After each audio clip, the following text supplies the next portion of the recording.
Hello there, everyone. I'm Brian, and I'll be reading to you guys Tinker Snickels and the Nurture Gnomes by Susan Harvey. Many hundreds of years ago, or indeed, maybe it was 1,000 years ago, no one truly knows exactly when, in a secret little village in what used to be known as the Crickmore Woods, lived a lawn of assorted gnomes. These special woods were very ancient, and the gnomes lived alongside many other mystical and magical creatures. And as I said before, it was many, many years ago, and among the gnome village lived Tinker Snickels. Oh, wasn't he just a lovely, fun little gnome with a great many friends? He enjoyed doing all the little things he had to do and was quite happy about everything. But as he grew up, it took just one day where he couldn't shake the feeling of being, well, feeling a bit out of gnomey sorts. He just didn't feel right, and he didn't feel happy. His mother made him breakfast before school. It was his favorite, damson jen on toast, but he only nibbled on the edges before pushing his little plate to the side.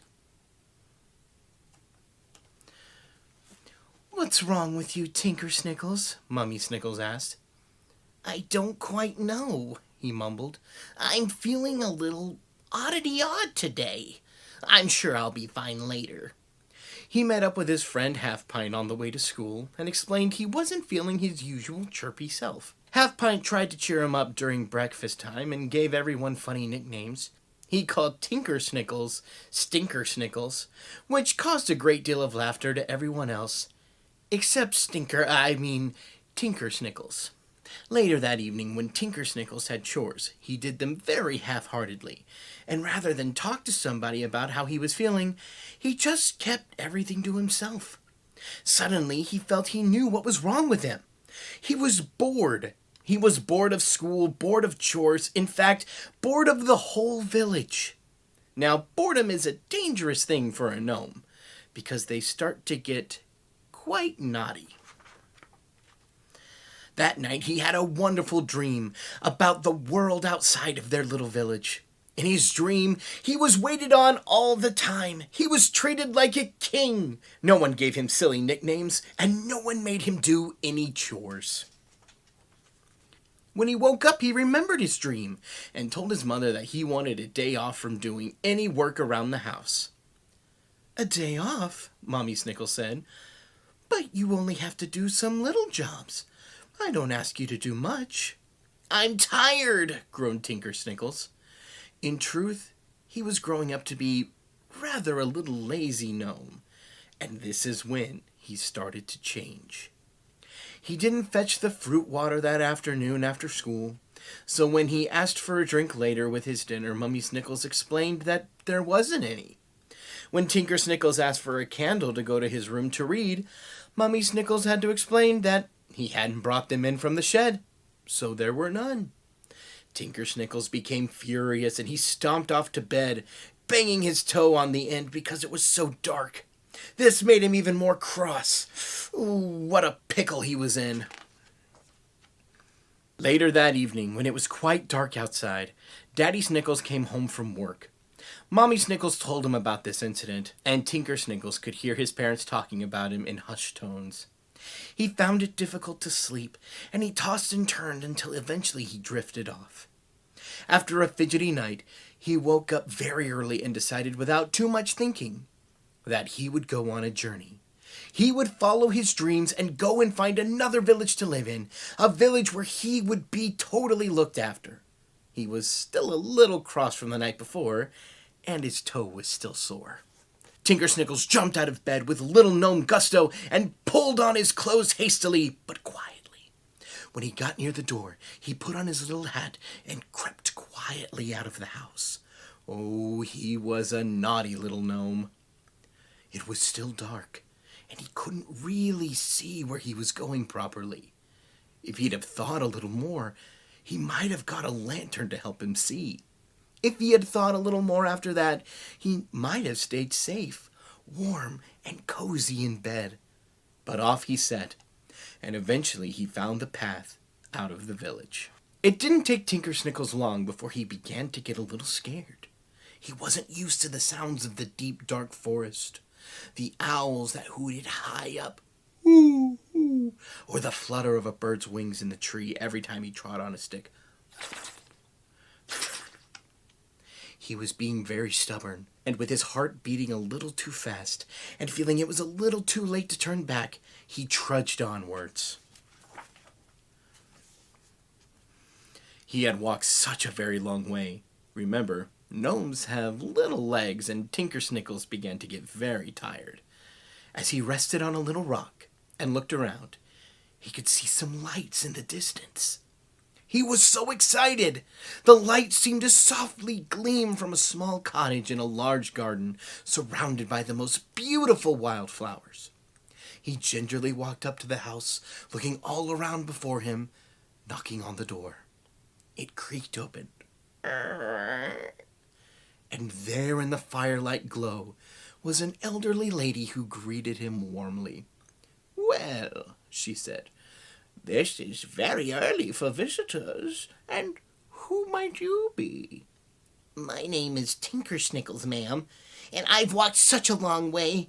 I was hoping for a glass of milk and maybe a little something to eat, please."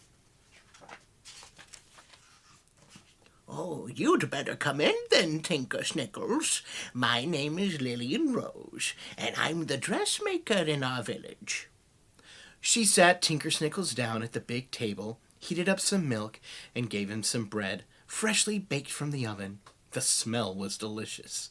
She talked to him softly and asked him where he was going and why he was leaving his village. When he told her his reasons, Lillian Rose shook her head sadly. "Oh, young gnome, your poor parents will be worried silly about you.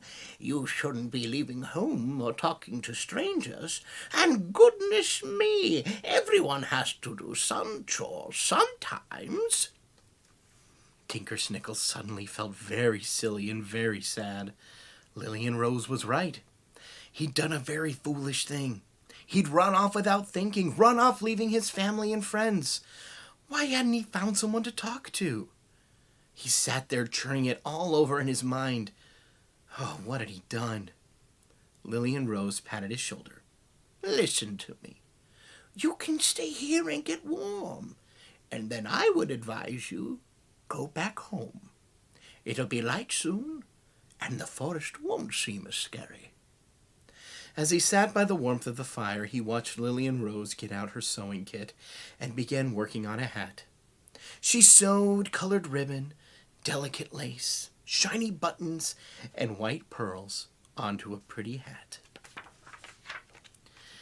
His mind drifted to his own village and how everyone wore the same style hats. While he watched Lillian Rose sew, he absent-mindedly patted his own hat. Lillian Rose watched him carefully. "Tinker Snickels, would you like me to decorate your hat too?" "Oh, would you? Oh, yes, please!" And he pulled it from his head and ran over to hand it to her. Lillian Rose looked through her sewing box and searched for something special. She got out a silver bell and a bright sparkly button and sewed them onto Tinker Snickels' hat.